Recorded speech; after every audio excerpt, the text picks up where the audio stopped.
So I just thought it would be good to show you just some of the varieties that we have in flower at the moment. Our kind of high summer selection. And many of these actually have been sown from seed. That is one of my favourite ways to propagate perennials, particularly the species varieties, of course. This one, the Thalictrum delvii, does take rather a long time from seed, I have to say, but just starting to come into flower now. What else have we got? This lovely little geum that's been flowering since May, fire opal. I kind of favour that over totally tangerine. It sort of keeps that really vibrant colour better. Down here, big fan of the herbaceous clematis. This one, Amazing London, bit of an odd name, but a great colour, very soft blue. Phlox, of course, we grow about 15 varieties of phlox. This one, Blue Paradise. Well, so up here, this was probably my most useful plant, my most useful flower for weddings last year. That's Stachys, I think it's Tarticum. So we use that, we dry it basically and use it in installation work where things need to be out of water. And then down here, more spikes. We've got the Veronicastrum there, I think that's fasciation. We've got Lysomachia, another one from seed. I think that one's Etherum. What I would call a plume, we have Aruncus. I can't grow a stilby because we're just too dry here, but I find Aruncus does absolutely fine and it has more scale to it. We grow about 6 different types of mint. That is one of my go-to foliage plants. We love using herbs. This one's strawberry mint. Oh, it smells gorgeous. And then we've got Moroccan mint behind. It's quite good having a range of mints because they all flower at slightly different times, so you get a good succession of flower from them. And then once they've finished, just like the Astrantia and in fact the bladder campion there, bladder campion, Selene, that one's blushing lanterns. All of these can just be cut back straight after flowering and up they come again for another later flush. Some salvias. Not sure of the variety of that one. It was purchased from Orchard Dean in their one of their sales at the end of their nursery.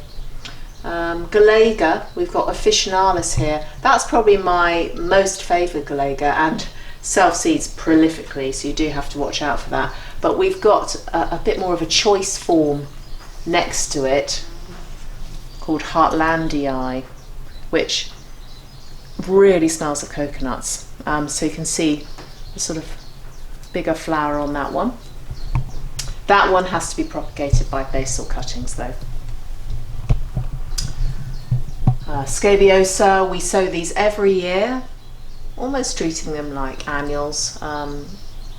It's a first year flowering perennial and a short-lived perennial, so we do need to keep sowing it to keep the quality of the flower, because as the plant ages, usually by its 3rd year, the flowers get a lot smaller. So from that 1st year, this is actually the 2nd year for this one, just have really nice, good sized flowers. Got another little Scabiosa here, Moon Dance. Look at that, really lovely colour as well. A bit like Cephalaria, sort of scaled down version of that. And another herbaceous clematis next to it. I do love using these. And then further along, more herbs. This one from seed again, oregano. From seed again, gaura. And another one from seed, penstemon. Jingle bells, that one.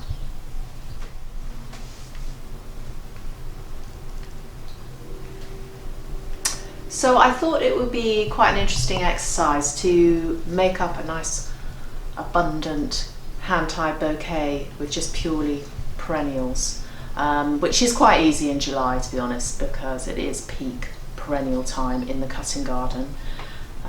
So the way I approach what I'm going to actually use in my bouquets is a bit like when you're designing a border. You're thinking about the forms and how they complement each other. Colour is sort of secondary for me. Form comes first. And I break it down into different shapes, what I call my plant palette. And things like spire shapes are always, if possible, are always included. Like this digitalis parviflora. And then I've got gaura next door. So another spire, but a lot more delicate, so those work really well together. And then I think of buttons and globes. So an obvious one, the globe thistle, but I've also got some little Eryngium planum. This is white glitter here.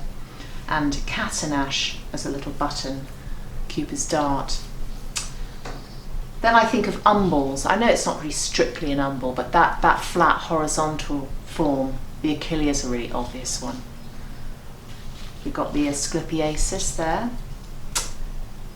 Bell shapes are always quite lovely to use. Campanula, the bell flower, I mean that's an obvious one as well. This is Tachysemana, white, very easy from seed. There's lots and lots of good campanulas out at the moment. I like to use something that's sort of transparent, what I call a veil. It could be something like Thalictrum. Grasses are a really obvious one, of course. This beautiful Stipa gigantea. Sanguisorba also makes a really good veil plant. I find actually Officinalis is as good as any and easy from seed. Daisy shapes here, Echinacea pallida, my favourite Echinacea. Not the easiest to grow though, I find. Any daisy shape really, Rudbeckias, it could be Scabiosa. Earlier in the season it could be Geums. They all, as far as I'm concerned, are classed as a daisy shape. We also have Galega here, goat's rue on the end. Again, also kind of mirroring the spire shape with these little pea-like flowers. And on this end we have sweet peas. The perennial sweet pea, not really falling into any of these categories, but it's just a great foliage plant. Both of these, the Galega and the sweet pea, are the structure and the foliage for my bouquet. So you can see lots of different elements, and I'm going to have a go now at putting them together in a nice loose hand tie. So here's my bucket that I'm going to turn into a hand-tied bouquet. I picked these this morning and they've been having a good drink condition for a few hours.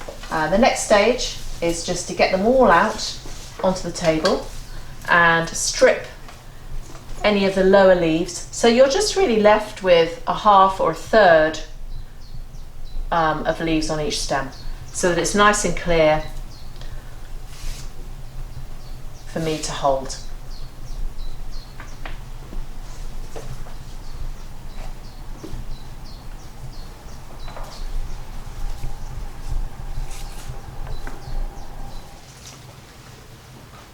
So, just putting these bits together, laid them all out on the table first, and trying to fit all these different forms together is almost like, I describe it as a sort of three-dimensional jigsaw.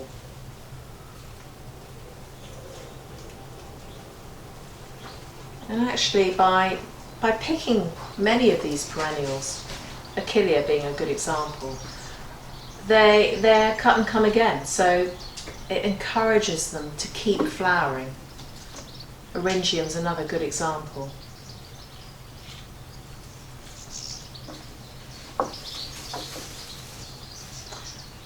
So you can see I'm just adding in my stems loosely into my hand and just creating lots of different heights, layers.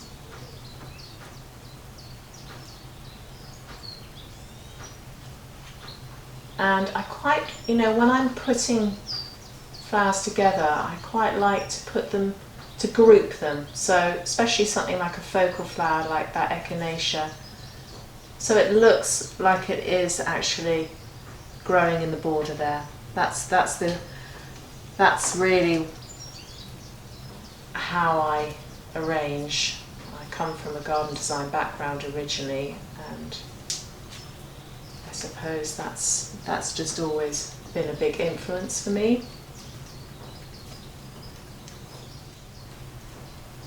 We grow lots of grasses, from early ones like Malika and Breeza media, through to Pennicetums, Miscanthus, different types of Panicum. What's the other one? Oatgrass, Chesmanthus, Pampas. Many of these we dry, and then they come in very handy in the early spring if I have sort of March weddings, and the range of flowers, fresh flowers, is pretty limited even with our tunnels. It's very useful to have some good dried material to just add more texture and form to arrangements. So I'm just popping in this little bit of Catanache now, and again, because it's just this little floaty button, it's quite nice just to group them a little at different heights. It's always important to work your flowers in at different heights, otherwise it does look unnatural. Right, let's bring in another fantastic piece of perennial sweet pea.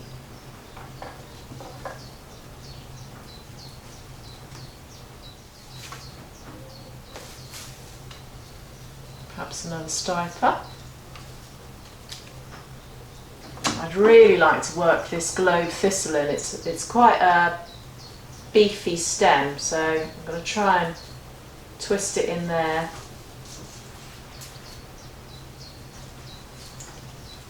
It's a very strong form, isn't it? With the spire of the digitalis. And then let's get some more splashes of this beautiful burnt orange achillea.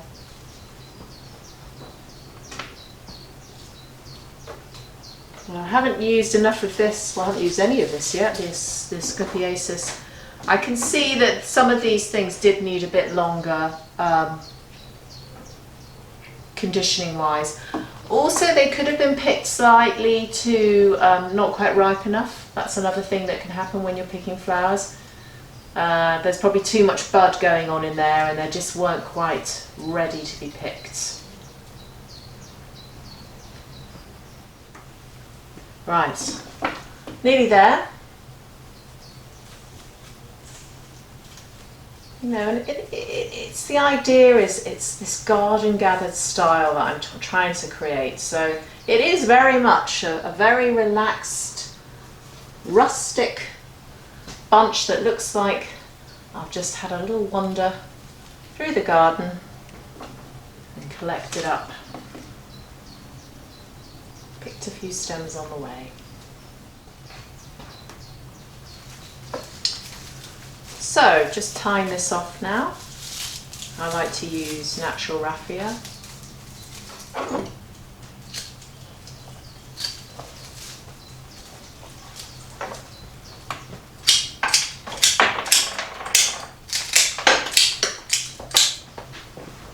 There we are, high summer in the perennial cutting garden.